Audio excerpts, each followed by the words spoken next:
दोस्तों, रूस और यूक्रेन के बीच युद्ध के 1403 दिन हो गए हैं, जबकि हमास और इज़राइल के बीच युद्धबंदी के 79 दिन हो गए हैं।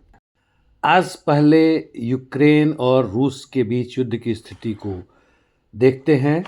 दक्षिण क्षेत्र यानी ज़ापोरिजिया में रूसी सैनिक वासिलिवका क्षेत्र में पावलिवका और स्टेपनोगोर्स्क के केंद्र में आगे बढ़े हैं। वहीं पे रूस ने स्टेपनोगोर्स्क के क्षेत्र में उसके उत्तर तथा दक्षिण में पैराट्रूप्स ड्रॉप किए हैं और इस तरह से उसके पश्चिम और पूर्व हिस्से को नज़रअंदाज कर उत्तरी क्षेत्र में आगे बढ़े हैं। ओरिखोव क्षेत्र में रूसी सैनिकों ने नेस्तरयांका पर पूरी तरह कब्जा करके नोवोअंद्रिवका क्षेत्र में आगे बढ़ रहे हैं, जबकि गुलियाई पोल में इन लोगों ने अपने ब्रिज हेड को और बड़ा किया है। हाइचुर रिवर के पश्चिम बैंक पर अभी तक उन्होंने गुलियाई पोल पर 90% कब्जा कर लिया है और अंदर में टर्नुवेट तक पहुंच चुके हैं। नोवोपावलोवका क्षेत्र में रूसी सैनिक इवानिवका के केंद्र में आगे बढ़े हैं। अब पूर्व में आते हैं। मिर्नोग्राद में रूसी सैनिक बिल्डअप एरिया में आगे बढ़े हैं तथा कुराच्योव एरिया में भी आगे बढ़े हैं। शाखोवस्की क्षेत्र में यूक्रेन के सैनिकों ने काउंटर अटैक कर शुखेट्स्की तथा ज़ाटिशोक पर तकरीबन पूरी तरह कब्जा कर लिया है और क्रास्नोलिमानस्काया क्षेत्र में आगे बढ़े हैं। उन्होंने थोड़ी सी बढ़त रोडिंस्की क्षेत्र में भी कर लिया है। यहाँ से सटे हुए क्षेत्र में रूसी सैनिक नोवशाखोव तथा शाखोव के उत्तर में भी टोरेस की तरफ बढ़े हैं। कॉन्स्टेंटिनिवका की तरफ इनका आक्रमण लगातार जारी है और उत्तर यानी सोलेदार क्षेत्र में रूसी सैनिक वास्युकिवका तथा जालिज़नियांस्की क्षेत्र में लगातार आगे बढ़े हैं तथा मिनिक्यूका की तरफ भी बढ़ रहे हैं।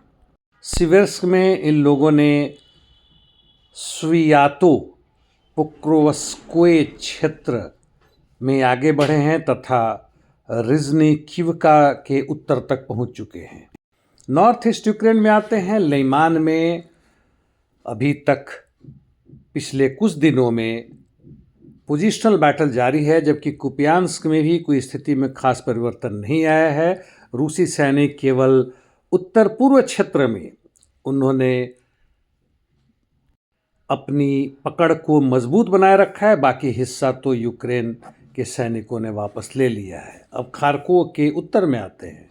रूसी सैनिक स्टारिट्सा क्षेत्र में आगे बढ़े हैं और लाइमान के फॉरेस्ट क्षेत्र में भी, वोल्चांस्की खुटोरी में भी तथा अंततः मालोखाटनोए एरिया में आगे बढ़े हैं। वोल्चांस्क के दक्षिण पश्चिमी क्षेत्र में टाटार फॉरेस्ट में आगे बढ़कर वह ग्राफ्स्की क्षेत्र में आगे बढ़े हैं, जबकि सुमी में रूसी सैनिकों ने थोड़ी सी बढ़त अंद्रिवका क्षेत्र में कर लिया है तथा वह किंद्रातिवका के उत्तरी आउटस्कर्ट्स में पहुंच गए हैं।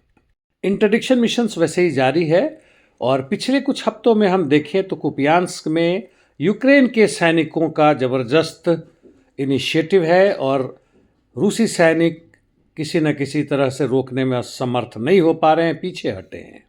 बाकी क्षेत्रों में रूसी सैनिक लगातार अपनी बढ़त जारी रखे हुए तथा दबाव भी जारी रखा हुआ है।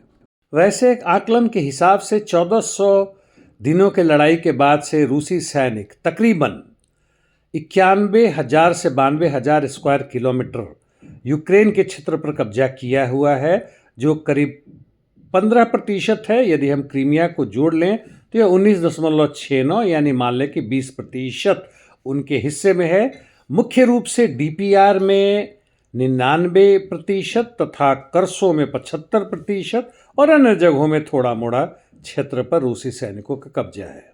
इस बीच में सूडान में आरएसएफ यानी तथाकथित जो बागी आउटफिट है, एक तरह से टेररिस्ट ऑर्गेनाइजेशन है, कोर्डोफान तथा दारफुर क्षेत्र में वह लगातार धीमे ही धीमे सही लेकिन आगे बढ़ रहे हैं। अमेरिका ने नाइजीरिया क्षेत्र में बमबारी की है, तथाकथित रूप से वहाँ पे उन ISIS लड़ाकों को या टेररिस्ट को मार रहे हैं जिन्होंने वहाँ पर क्रिश्चियंस को मारा है। हालांकि यह झूठ है। यह लगातार इन साम्राज्यवादी या पूंजीवादी देशों का चाल है कि तुम हमारे लोगों को धर्म के आधार पर तुम अपने देश में मार रहे हो, जैसे हिंदू को मार रहे हो, मुसलमान को मार रहे हो, क्रिश्चियन को मार रहे हो, और अपने यहाँ ना नौकरी देनी है ना कोई और सुविधा देना है। अंततः बांग्लादेश में बड़े नाटकीय ढंग से BNP के तथाकथित रूप से एक्टिंग चेयरमैन जिया खालिद के बेटे तारिक रहमान पहुंच चुके हैं। लाखों की संख्या में प्रदर्शन का आयोजन किया गया था, जो एक तरह से सफल भी हुआ।